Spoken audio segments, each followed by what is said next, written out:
We now welcome the number 12 ranked UFC bantamweight contender in the world, John Dodson. John, thank you for the time today, sir. No problem. Thank you for having me on. We will take the first. Of course. We will take the first questions from Anderson with Cage Side Press. Okay. John, and welcome back.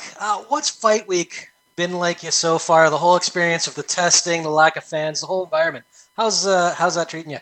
Well, it's treating me very well because of the fact that I brought my Xbox in. I have been killing it playing Call of Duty Modern Warfare's Warzone and Mortal Kombat 11. I'm making sure I am staying occupied, not being too bored, and training on the other hand as well. Now, is that how you fancy apartment that I get to stay away from home? Is that how you normally treat fight? Like, well, we just talked to Jim Miller, and he said, I don't normally go out. I don't normally check out the sites anyways. Do you normally stay in the room anyways, play a little game? No. I like to go walk around and be a tourist because it helps me with, one, being pretending like it's still an active workout, and the two, I just like to get my mind off of, one, food, my opponent, what could possibly happen, what I'm going to do, where I'm going to spend my money at, but I like to just sightsee. Fair enough, and now we're going to ask you about your opponent and what you're going to do. First of all, Merab, he's ranked 15th right now, maybe flew a little bit under the radar, but a dangerous guy. What are your thoughts on him? He's a very dangerous opponent. He likes to go ahead and set records for the most consecutive takedowns in one fight. But the hardest thing that he's going to have to do is be able to go ahead and keep me down on the ground, or even try to get me taken down. Like, we've seen my track record. I don't get taken down that much, and when I do, I get hot right back up, and I'm like a little spring. I'm like the little jack in a box that pops out every single time, and I'm going to surprise him with a few 1-2 combinations that, well, might eventually end the night pretty early for me. Since you entered the UFC, you've had kind of this positive energy about you. What's been the key to maintaining that? Well, it sucks to be sad. Everybody wants to sit there and drain on all the negative things, but I just figured out being happy is the easiest way to look at it. If you look at all the positive things in life, then you can enjoy it every step of the way. So that's how I maintain my career as well. I want to make sure I can stay super positive, super outgoing, and I just want to live life instead of sitting there being killed by so much negativity and hurtful words of anybody that has to push it on upon me. With that in mind, we talk about fighters who are the best guys who have never won gold in the UFC. That's something you haven't accomplished yet. You had the 2 shots against Mighty Mouse. You did win the Ultimate Fighter. If your career were to end tomorrow, would you be as satisfied with how it all played out? Absolutely not. Because I had sat there and told people that I'm going to win titles in multiple divisions, and I haven't secured one. So I need to go ahead and make sure the best move for myself and be able to get those titles. I want that title 125, 135, 145. And if I can't do it right now, I'm definitely going to keep on doing it until I eventually can. And I'm going to train even harder to make sure that I can go ahead and do it. I'll make the adjustments and be the fighter that the world wants to see. And not only the world, but the UFC. And I was going to ask you about that. Obviously, you need to focus on Saturday at Merab, but so you are keeping an eye on the flyweight division and everything that's been going on there, because it seems like there might be some opportunity there. Well, there is opportunity out there because they got a champion that is very wishy-washy on his weight. I don't know if he can make it, if he's going to go in the bout against Cody Garbrandt at 125 or a catch weight at 132. We'll see what happens. All right, well, best of luck this weekend and everything else down the road. Oh, thank you. See you later. We will take our next questions from Pablo Santamaria with Notima, Ecuador. Hello, John. How are you? I'm very good. And yourself? Your last fights have been against the best of the division, so you come from a victory against a prospect like Nathaniel Wood. With what mentality do you come to this hard fight? Well, the same mentality that I had to go in with against Nathaniel Woods. Everybody wants to put all these prospects in front of me, so I have to keep on knocking them down. I will continue to fight the best fighters in the world to keep on showing everybody that I am the greatest one from all times. The only reason that Peter Yan beat me is because I was tired, and look at him now. That dude got a world title around his waist. That could be me. So if I can go ahead and sit down this dude, I'll sit down everyone else. Okay, Merab is a good fighter with excellent wrestling. Do you think he will have problems trying to take you down? And if you manage to keep the fight on the feet, you think you can finish him? I believe I can finish anybody in the world. I will keep this fight standing up because Merab's wrestling is not compared to mine. He has very good wrestling attacks. What my wrestling defense and what has kept me in the UFC has been just that. I can either dictate the fight standing up or on the ground, and I can control the pace however I want to.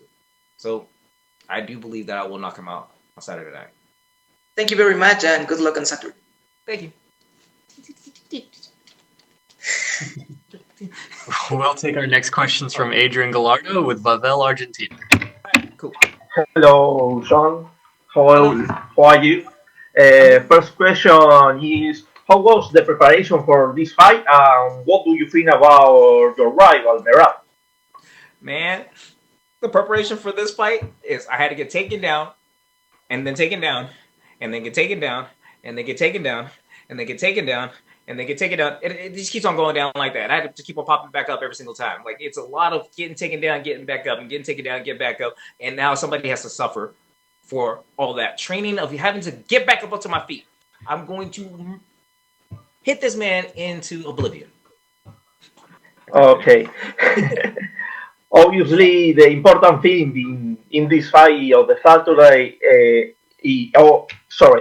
obviously the important thing is the fight of the Saturday. But if you win, what would you like for your career in the future for yourself?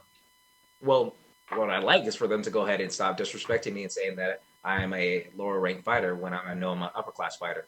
I have never been lower than the top 15, and being in the top, like being number 12 right now is kind of an insult. I would need to be back in the top 5 and showcasing my skills on why I need to have a belt around my waist, and I'll showcase it on Saturday night.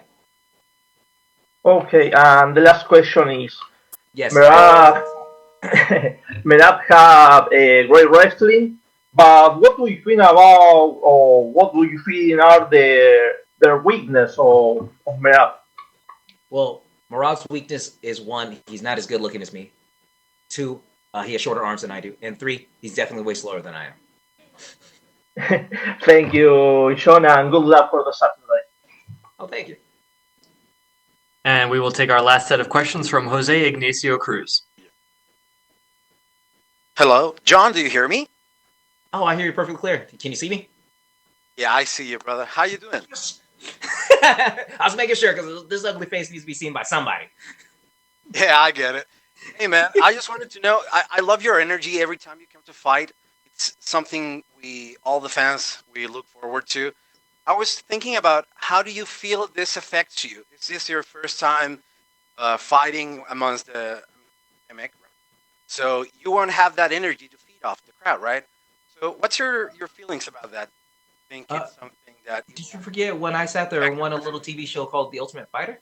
There was nobody in the crowd. Of course, I saw there, that. went out there and destroying everybody with pure silence, and everyone got to see the brutality that I had to offer. Since there's no crowd, everybody can hear all the punches that I'm going to land, and they're gonna hear the thud of him whining and crying about getting hit by me all the time. And when he tries taking me down, you can be expected to hear me say, no, I don't like that. Stop, don't do that. It's gonna sound like a little girl trying to escape those villains in the middle of the night. Magician with the sharp tongue, ladies and gentlemen. So, how do you feel your wrestling stacks up? You said that you've been going through takedown after takedown after takedown after takedown. Well, and we will continue to it, right? He's gonna continue. Like his nickname is the Machine. He's programmed to only do takedowns. So, what's the best aspects of a magician? Is that I can have the full range of creativity to destroy his world of simple commands.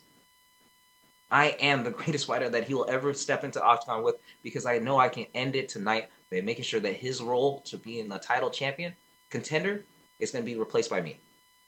You're definitely coming in with a chip on your shoulder, man. The best of luck. Yes. Best of luck, man. We love you here in Chile, man. Oh, thank you, boss. I love y'all too.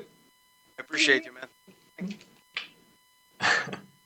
Perfect. Thank you so much, John. That is all the time we had for you, sir. Oh, no problem, boss. Thank you for having me on.